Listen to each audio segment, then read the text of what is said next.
Bienvenidos todos al programa En Contexto, un espacio en donde buscamos brindarte la última información relacionada con los avances en cáncer de pulmón, pero no como información aislada, sino más bien ponerla en el contexto actual, permitiendo que tomes las mejores decisiones para tus pacientes con cáncer de pulmón. Soy Jorge Alatorre, oncólogo médico dedicado a tratar tumores del tórax, y va a ser un gusto acompañarte en este podcast. Bienvenidos sean todos al 9º programa de En Contexto. Como bien sabes, el año pasado fue una locura en relación con los avances en cáncer de pulmón, tanto en enfermedad temprana como en enfermedad avanzada, siendo en esta última una revolución donde el tratamiento con diferentes biomarcadores, como son mutación en EGFR con los estudios FLAURA2, Mariposa 1 y Mariposa 2, que los comentamos ya estos en capítulos previos, que si no has escuchado, te los recomiendo muchísimo, pero importante es que no fueron los únicos avances en relación a biomarcadores, sino que también se presentaron trabajos que nos hablan de nuevos tratamientos para otros subgrupos de pacientes, por ejemplo, como aquellos que tienen red con selpercatinib, los que tienen exon 20 en el estudio Papillón con amivantamab más quimioterapia, divarasib en pacientes con KRAS G12C, y justo ahora, empezando el año, un estudio en enero publicado en el New England Journal of Medicine llamado Trident 1. Tridente 1 en español, que para pacientes con mutación en ROS1, una mutación poco frecuente, pero que es importante identificar porque contamos con tratamientos dirigidos que nos permiten cambiar la historia de la enfermedad, pues nos hace dar un tratamiento más eficaz. Y justo para poder comentar este artículo, cuento con la presencia de dos amigos y destacados oncólogos. La doctora Ivette Rodríguez, la cual es internista y oncóloga médica dominicana formada en el Instituto Oncológico de Panamá y que actualmente desempeña el cargo de coordinadora de la Unidad Funcional de Tórax y Cáncer de Pulmón en MINCART en República Dominicana, y el doctor Ludwig Bacon, quien es internista y oncólogo médico formado en el INCAN en México y que tiene una alta especialidad en oncología de tórax y también realizó un curso un diplomado en oncología molecular por la Universidad de Lieja en Bélgica y actualmente es coordinador de oncología del Hospital Vivian Peras en Managua, Nicaragua. Un gusto a ambos. Muchas gracias Jorge por la invitación, a todo el equipo de Science Link por estar aquí discutiendo este importante artículo, por supuesto acompañado de la doctora Ivette Rodríguez, una excelente oncóloga médica. Es un gusto y un honor.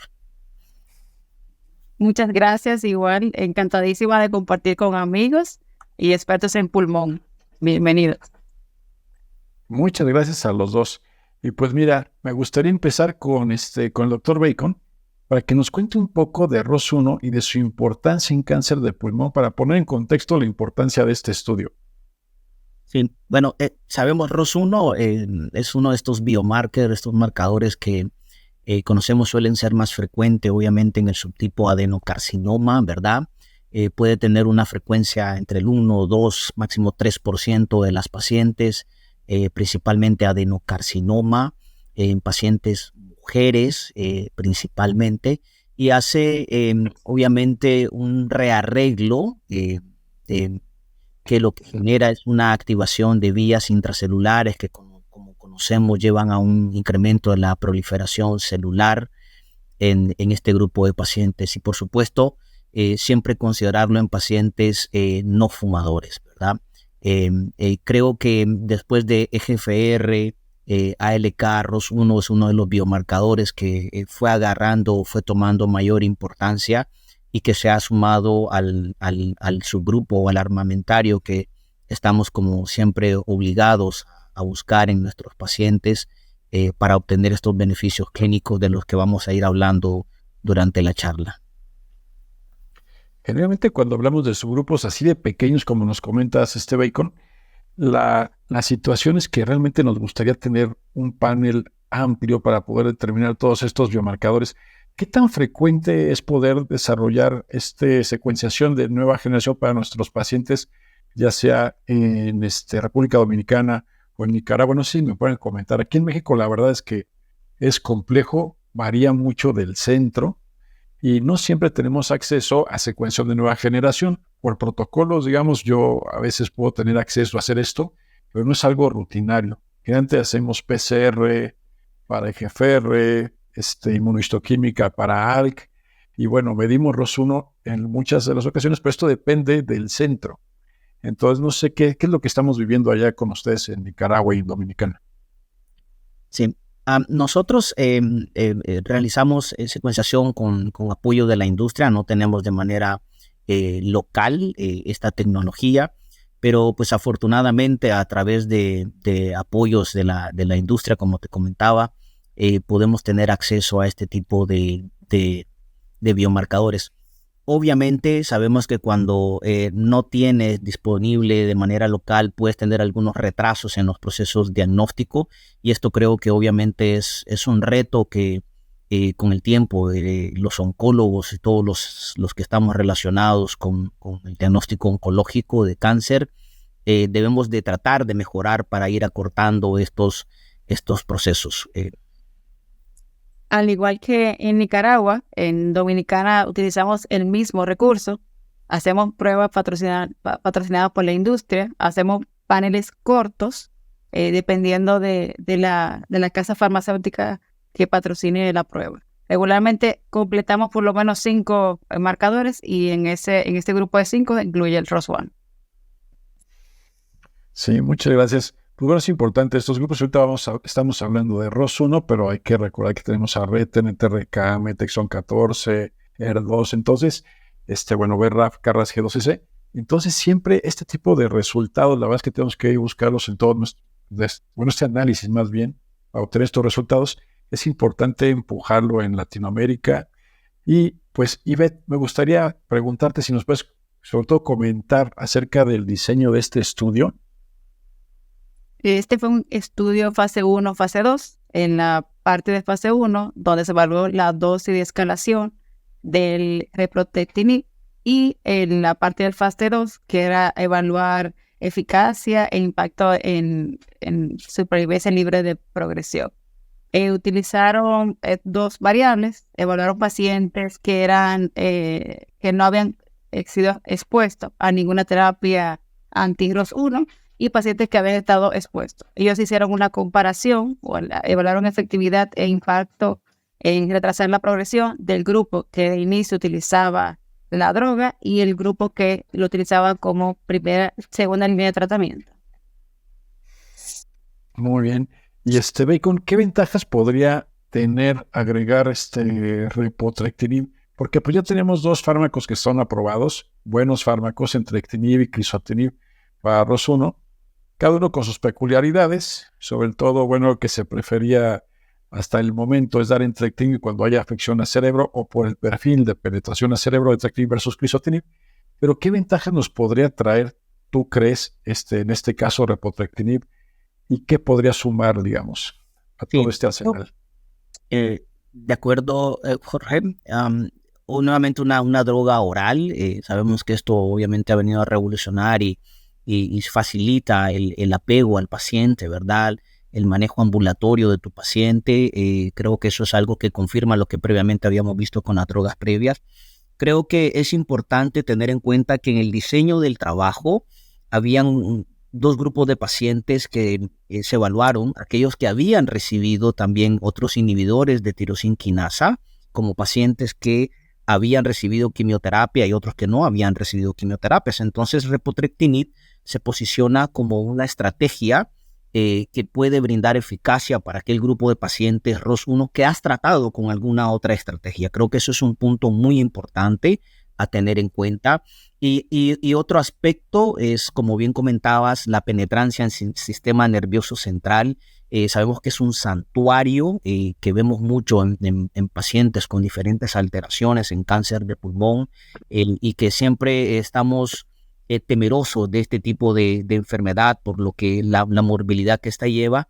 Y algo importante que hay que comentar es el efecto sobre algunas mutaciones que sabemos que han venido a generar resistencia con los otros inhibidores, como es la G2032R, ¿verdad? Que aquí hemos visto un franco beneficio con repotrectinib, que incluso en el grupo de pacientes que no habían recibido otros inhibidores, no se presentan a la progresión a repotrectinib, no se logran documentar mutaciones como esta. Entonces creo que esto es un punto muy importante que nos viene a brindar una mejor cobertura en el grupo de pacientes que podríamos considerar tratamiento con esta nueva opción terapéutica. Algo interesante es que no se alcanzó la dosis máxima tolerada en el fase 1, que es algo que suena interesante porque no sé si sea igual, digo, ahí ustedes me corrigen, pero ¿nos podría esto hablar de que es un fármaco que tiene un perfil de seguridad bastante adecuado para nuestros pacientes desde el fase 1? Definitivamente sí, porque al no haber alcanzado la dosis máxima implica que esa dosis que se utiliza va a ser una dosis segura en términos de efectos secundarios y toxicidades. Sí, totalmente de acuerdo y lo vimos en los resultados, ¿no? Si bien es cierto, hay efectos adversos como los tratamientos convencionales, afortunadamente son efectos adversos con los que estamos familiarizados, que podemos ir checando, con los que contamos estrategias para ir tratando. Creo que son efectos adversos que permiten generar estrategias adecuadas que obviamente no van a repercutir en los resultados cuando los diagnosticamos y tratamos de manera concomitante o conjunta. Y Beth, las tasas de respuesta, bueno, en el fase 2, pues la respuesta es el desenlace principal. ¿Tú cómo viste la respuesta de este Trident 1? Y sobre todo, ¿cómo las ves comparativamente con estas opciones que ya teníamos entre Ectinib y Crizotinib? Definitivamente, según los resultados, hay mayor tasa de respuesta con esta nueva molécula en comparación con el criso y el entrectinib que inicialmente teníamos. Y otra cosa que me llama mucho la atención es la tasa de respuestas parciales. O sea, las tasas de respuestas objetivas en una primera línea de verdad que fueron bien altas para un paciente con cáncer de pulmón con esas características, alcanzando casi 70% de respuesta parcial. O sea, que es un medicamento sumamente efectivo, ya sea en primera línea o en segunda línea con progresión a otro inhibidor de TKI. Y creo que ahí, Jorge y Beth, es importante ver el tiempo de respuesta, ¿verdad? Más o menos poco menor a 2 meses, 1.8 meses. Es decir, que yo siempre suelo decirle a los pacientes, oye, esto es casi que levántate y anda, dijo el Señor, ¿verdad? No que lo diga de esa manera, pero vemos respuestas espectaculares, que es lo que queremos en este grupo de pacientes. Sabemos que son pacientes muy sintomáticos, con dolor torácico, un tumor de Pancoas, convulsiones, disnea, síntomas que afectan mucho la calidad de vida, y tener un medicamento que genere respuestas prontas y duraderas como lo que hemos visto, definitivamente que es algo muy esperanzador, algo muy positivo, que es algo que siempre estamos tratando de buscar y o encontrar en nuestros pacientes. Sí, otra vez también el tema de la secuenciación. O sea, ya al tener un paciente con un inhibidor como el crizotinib, ya sabemos que ofrecerle el propertinib va a impactar en retrasar la progresión de la enfermedad, que eso también es importante, la secuenciación a TKI. Sí, es algo, y lo que comentaba Bacon, voy a revisar un poquito porque es interesante ese fenómeno que vemos, que es el fenómeno que le acuerdan en el JCO del efecto Lázaro, y que se acuñó para EGFR, pero realmente impacta todo esto con la mayoría de biomarcadores que tenemos en la actualidad. Y a veces eso que comentas no es algo que se mide de forma tangible, sino que nos dicen que son 1.8 meses por la tomografía, que es cuando se midió al principio, ¿no? Pero realmente yo he tenido el paciente que más rápido me ha respondido con un inhibidor de estos, que estaba con oxígeno, un estado funcional, pues nada más para caminar al baño, le costaba mucho trabajo, te requería asistencia, y en 3 días mejoró sustancialmente para llegar a hacer sus actividades normales. Entonces digo, la mayoría aquí ponen 1.8 de como dice, el tiempo de respuesta, que es lo que se ve como respuesta objetiva, pero realmente la respuesta clínica puede ser súper rápida en muchos de ellos, ¿no? Precisamente esta era una mujer no fumadora con ROS1. Entonces, sí es importante eso que comentan. Vamos, la tasa de respuestas. Y la tasa de respuestas, aunque se modifica, ya platicamos ahorita de la segunda línea, pero se modifica en una segunda línea, es importante porque realmente cuando hay una progresión, no todos los casos es una progresión que es sintomática cuando das un TKI de estas características, pero cuando tienes síntomas, el poder tener un fármaco que te da respuesta otra vez al tratamiento te va a impactar en los síntomas, ¿no? en la enfermedad, que es algo que también es como muy bueno. Ahorita que estabas platicando de la segunda línea, ¿ustedes cómo ven la respuesta en segunda línea que nos da el repotrectinib? Creo que fueron muy, muy buenas. Más o menos habían 11 de 26 pacientes que habían recibido algún tipo de inhibidor o quimioterapia, respuestas cercanas al 40-42%. En términos generales, en oncología, encontrar respuestas en segundas líneas más allá de 10%, 20%, definitivamente que es algo muy positivo, muy espectacular. Las duraciones de respuesta cercanas a 7 meses. Creo que eso es algo sumamente importante en este grupo de pacientes, ¿verdad?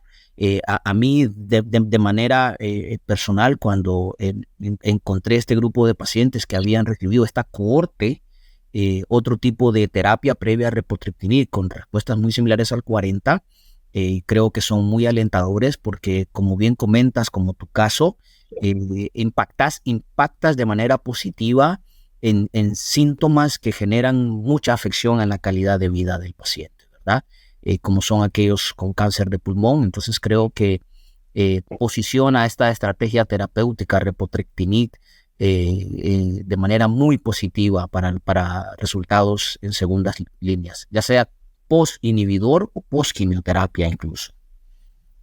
Creo que me pareció fenomenal de este estudio y que aunque es un desenlace secundario, creo que es lo que nos puede diferenciar este medicamento de los otros dos. Tiene que ver con que, bueno, la tasa de respuesta, como comentaba Ivette, es superior a los otros fármacos, pero es de más o menos un 9% más, ¿no?, que los otros.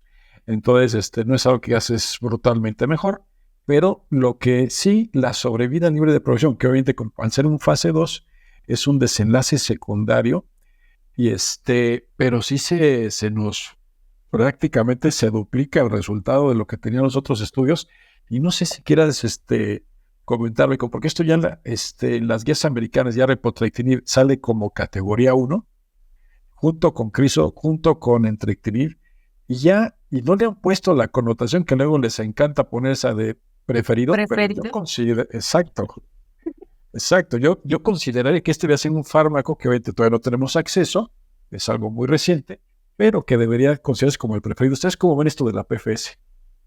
Definitivamente alcanzar una PFS de casi 35 meses en primera línea con este grupo de pacientes es una diferencia abismal en comparación con los medicamentos que teníamos previamente. Y yo sí soy de la banderada de considerar dentro del grupo como preferido con ese valor de PFS que alcanzó el estudio. Vamos a poner la recomendación de la doctora Rodríguez. El repotrectinib prefer. No, yo totalmente de acuerdo. Obtener supervivencias libres de progresión, imagínate, más de 2 años, casi 3 años, como le digo al paciente, vas a llevar una vida normal tomando una pastilla como que estuvieras hablando de alguna otra enfermedad crónica, hipertensión, etcétera. Por supuesto que es algo espectacular. La supervivencia global media 18 meses, casi 90%, 88%, definitivamente que son resultados muy espectaculares. Incluso en los análisis que hacen en pacientes con terapias previas, la supervivencia libre de progresión, muy importantes resultados a 18 meses cercana al 70%. Entonces, sin lugar a duda, repotrectinib, como comenta la doctora Rodríguez, debe posicionarse ahí en un tema discutido de prefer. Creo que sí, hasta este momento hay que considerarlo sin lugar a duda. Yo creo que hemos estado viendo con estos fármacos de nueva generación.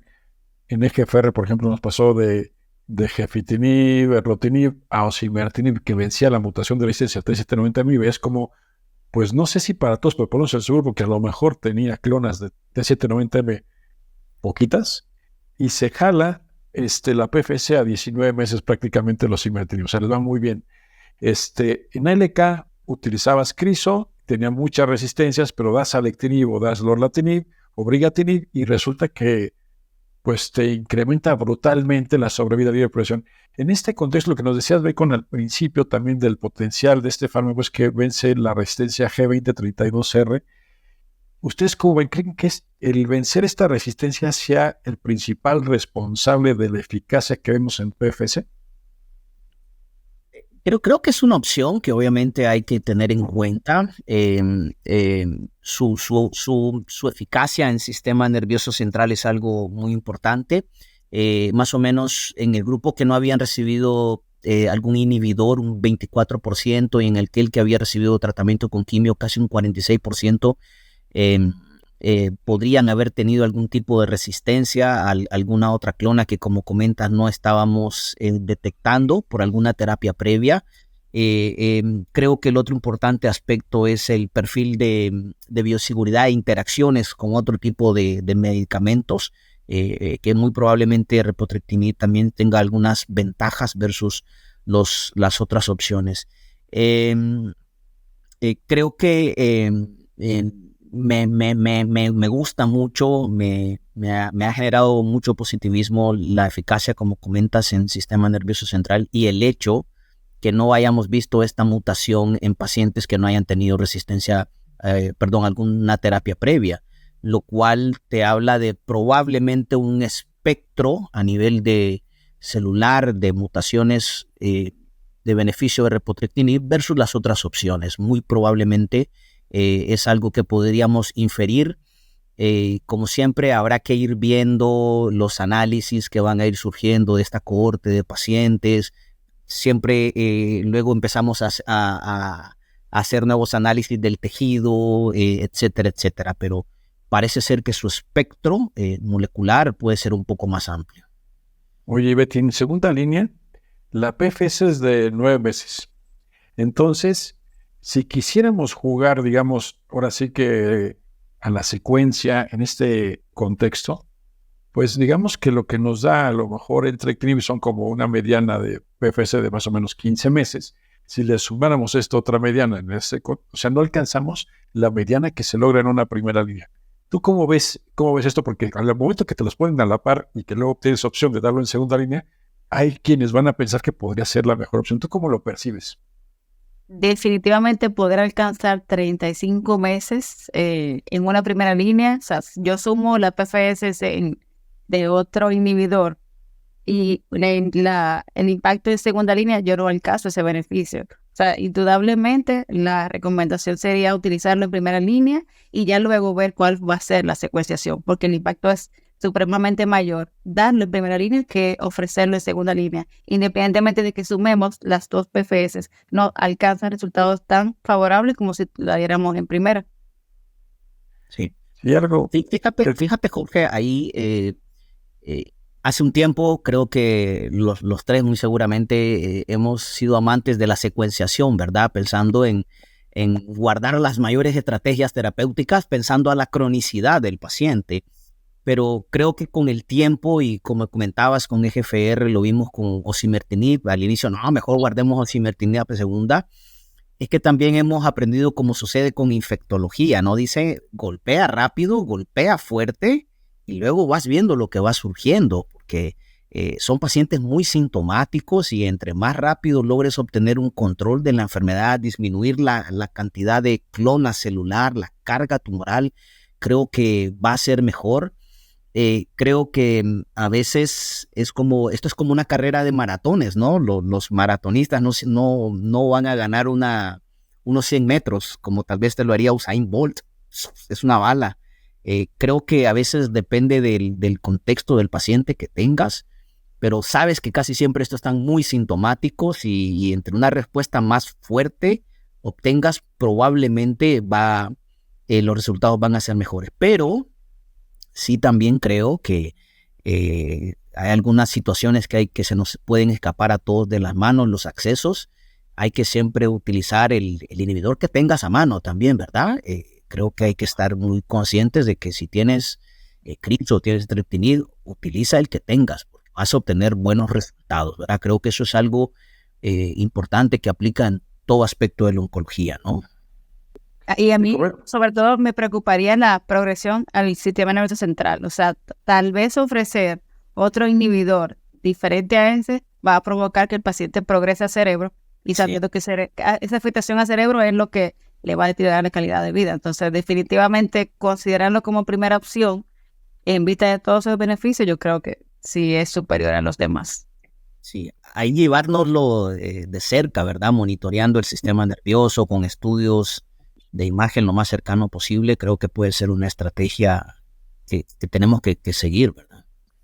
Sí, no, yo de acuerdo. La verdad es que cuando dependemos a veces de lo que contamos en nuestro medio para poder dar esos tratamientos, los 3 fármacos son buenos para ROS1, pero algo que comentaba, por ejemplo, en EGFR, yo antes tenía mucho la duda, porque, por ejemplo, las PFS de osimertinib en el Flaura versus el Relay eran prácticamente iguales. Y se veías los estudios de Jefe y Kim y los veías prácticamente iguales, entonces te invitaba a hacer una secuencia, pero como dice Ivette muy bien, desprotegíamos el cerebro. Entonces,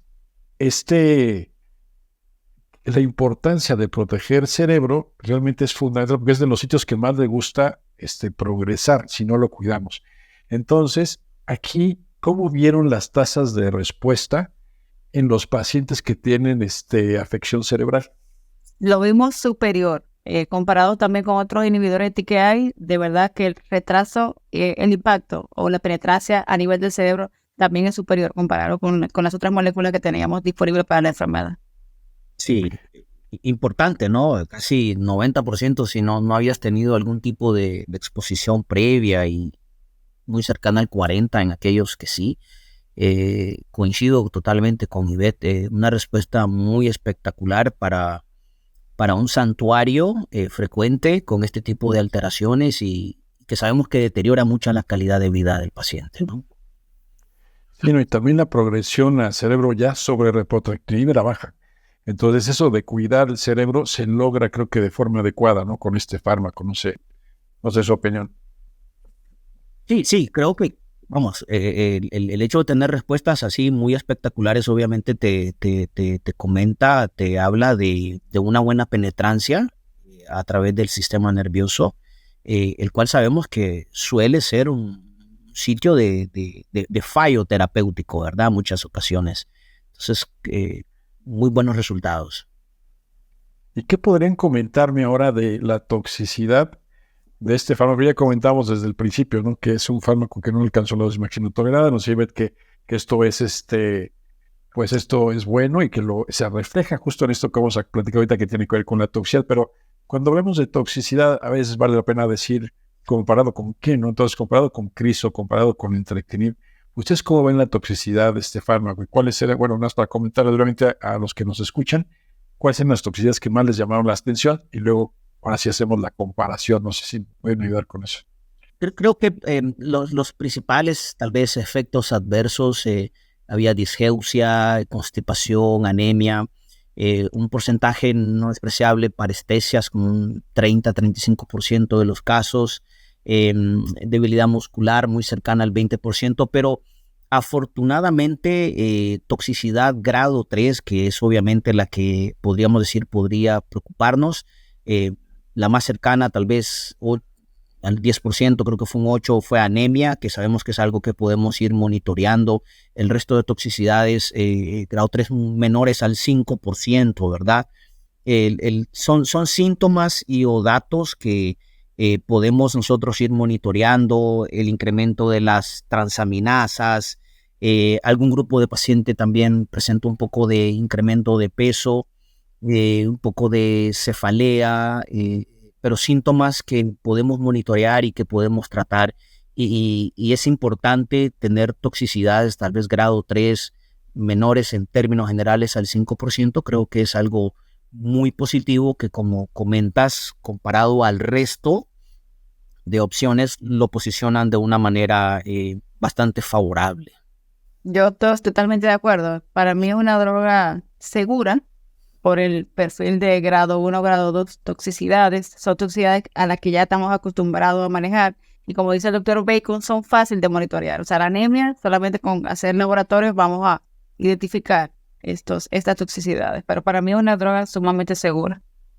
Sí, pero la verdad es que creo que uno de los mensajes que estamos contentos, ¿no? Con estos resultados de reprotractinib. Ahorita arrancó, les digo, el enero con New England, que la verdad es que sí me sorprendió, particularmente por la PFS, pero Sí. es que todos los estados fueron alineados con un buen desenlace para pacientes. Todos las que buenos resultados.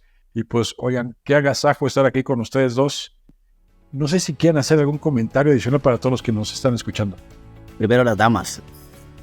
No, poner de manifiesto la importancia de realizar biomarcación en cáncer de pulmón. No todo cáncer de pulmón es igual y que la importancia radica en pronóstico y en decisión terapéutica. No todo es FR, hay algo más allá de FR y que es necesario identificarlo, a pesar de que sus incidencias sean bajitas. Totalmente de acuerdo. Vamos a encontrar, vamos a tratar aquello que busquemos, ¿verdad? Y creo que el mensaje es buscarlo en el tejido, buscarlo en sangre.